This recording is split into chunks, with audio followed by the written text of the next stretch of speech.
Hey Thinksters, and welcome to this quick video. So in this video I want to go over all the most important Python keywords, and stay with me, because at the end of the video I will give you a link to a cheat sheet that I've created, and that contains all these most important keywords. So you can print out the cheat sheet and maybe pin it to your toilet wall and study the Python keywords until you know them by heart. Because you, as a Python expert coder, you need to know these keywords. You don't you shouldn't have to look it up if you use it in Python, because if you know these small pieces of knowledge in the Python programming language, you will become a much better coder in the process, obviously. Okay, so the most important Python keywords are, so let's start with maybe the definition. What is a keyword anyway? So a keyword is a word in Python. So now I've opened a Python shell. It's a word that has a special meaning in Python, and you can see it because keywords are usually highlighted. Okay, so if I write, for example, a variable x and set it to the value 2, then there's no highlight. It's just a white color. But if I use a keyword, say the Boolean false, so I set x, the variable, to the Boolean false, and false is a keyword, so therefore false is highlighted, so it has a special meaning.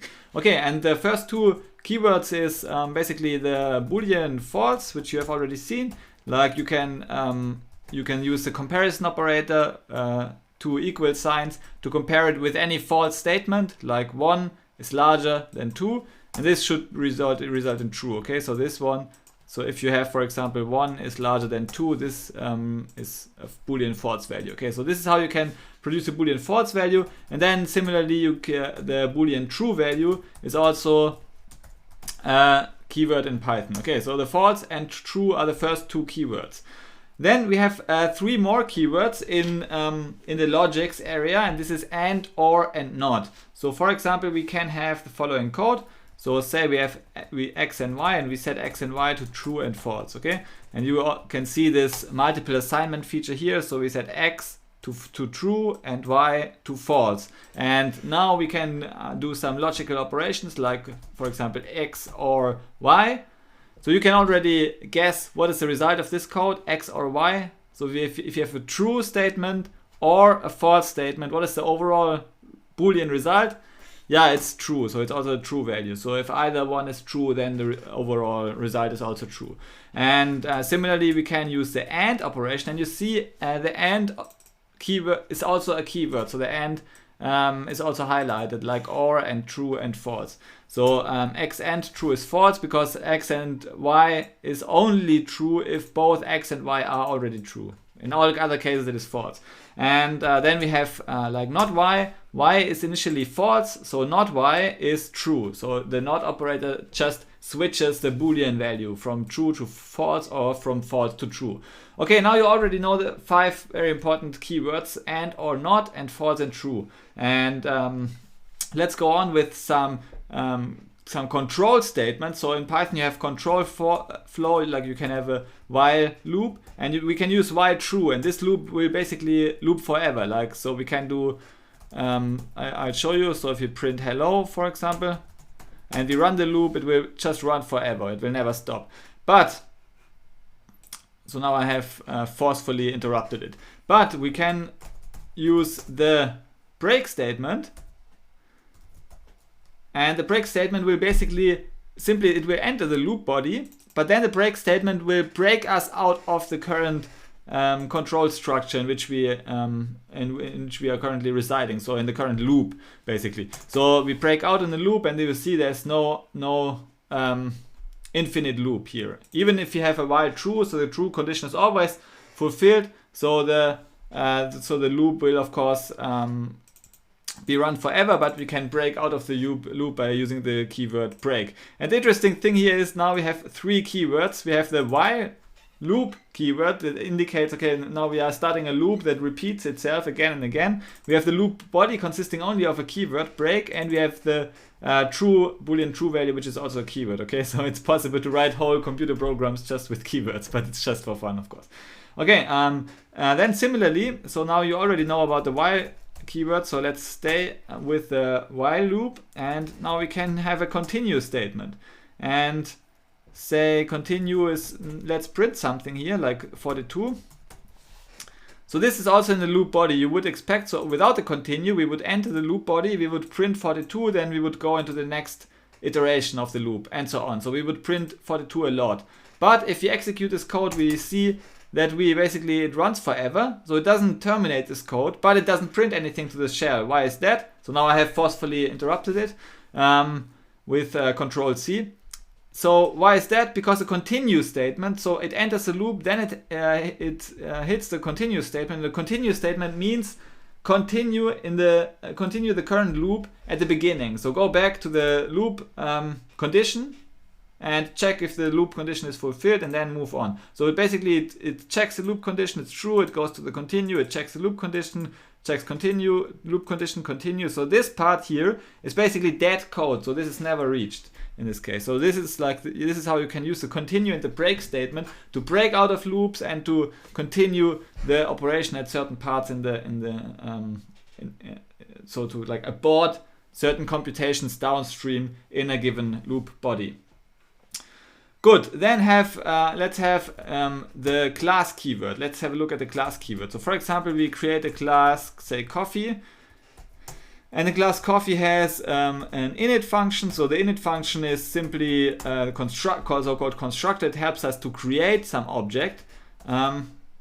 Basically a class, what is a class? A class is a real world concept. Kind of, okay, so with a class you describe a real world concept like a coffee or so, and this allows us to create, like conceptually create coffee cups in our code and so on. So we can do arbitrary, we can create arbitrary objects based on the class blueprint. So the class is a blueprint that describes how an object looks like, and we say, okay, a coffee, obviously it must have a content. So we said content is 1.0, and you don't need to know about the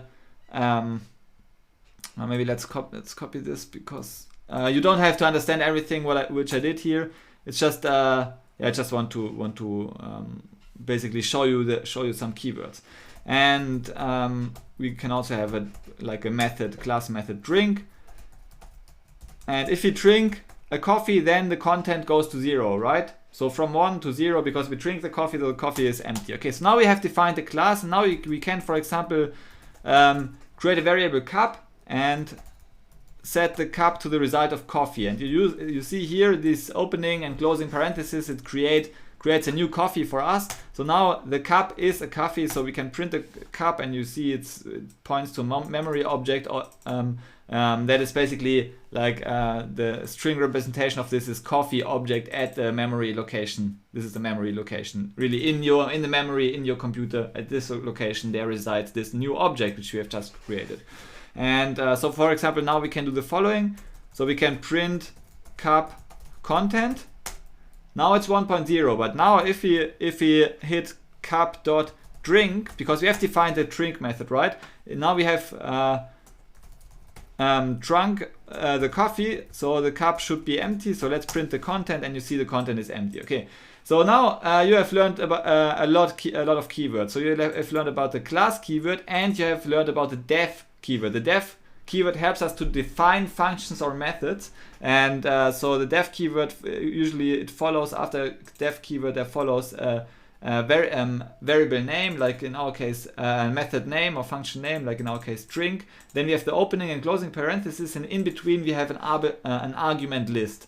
Okay, so for example we can have like this self argument, which is a special case in the object-oriented world, because in the object-oriented world, like each class method should have at least one argument. This is self, and this argument is simply ignored when you call it, like here, yeah. So basically it passes this cup, this is just a syntactical sugar for kind of drink cup, like this, okay. So it passes itself into the method, kind of, and therefore we need the self, this self argument. Okay, so now you know about the def and the class keywords.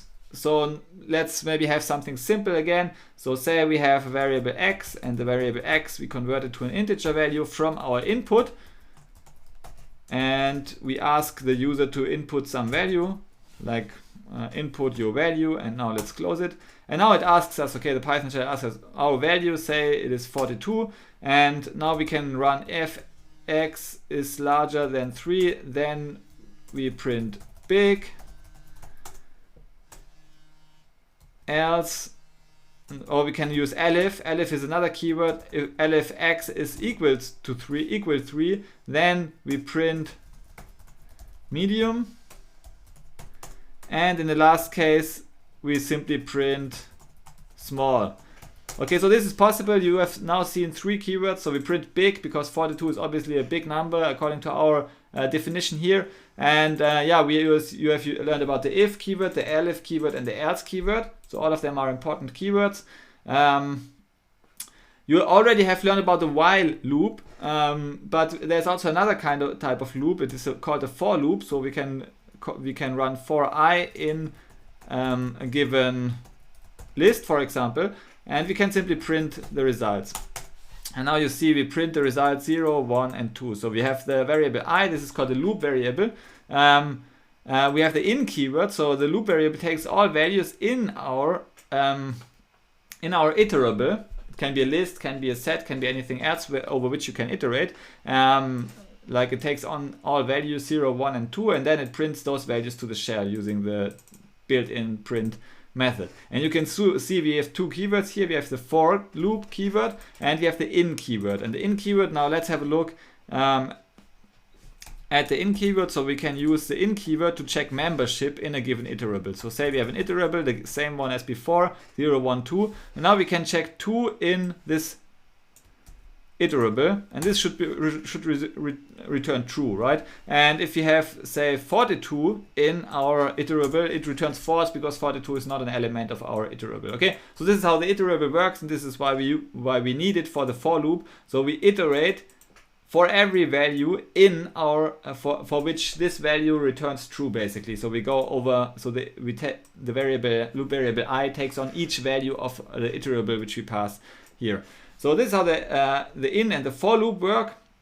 Then you can also check whether both elements point to the same object using the is keyword. So say we have 2 variable names y and x, and we set both to the same integer 3. And now we can run x is y, and this is true because both variable name refer to the same object in memory, this integer object 3. Okay, but if you do the following, so we create a new list with one element 3, and we check whether this list is the same as the new list with element 3, then the value is false. Why? Because we have created 2 different lists. So these lists point to different locations in the memory. So therefore the return value, so if we check is this list, does it point to the same memory location as this list, the return value is false, obviously. Okay, so this way you can check whether 2 objects point to the same memory location or not.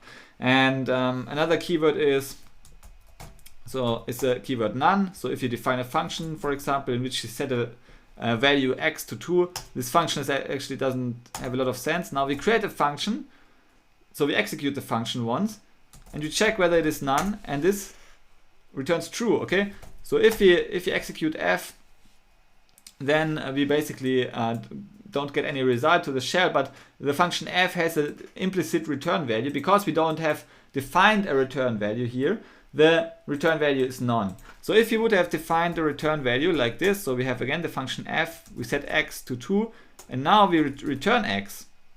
Now we have overwritten our default return value, and f is none is now false. Yeah, why? Because the function execution of f simply returns the integer value 2.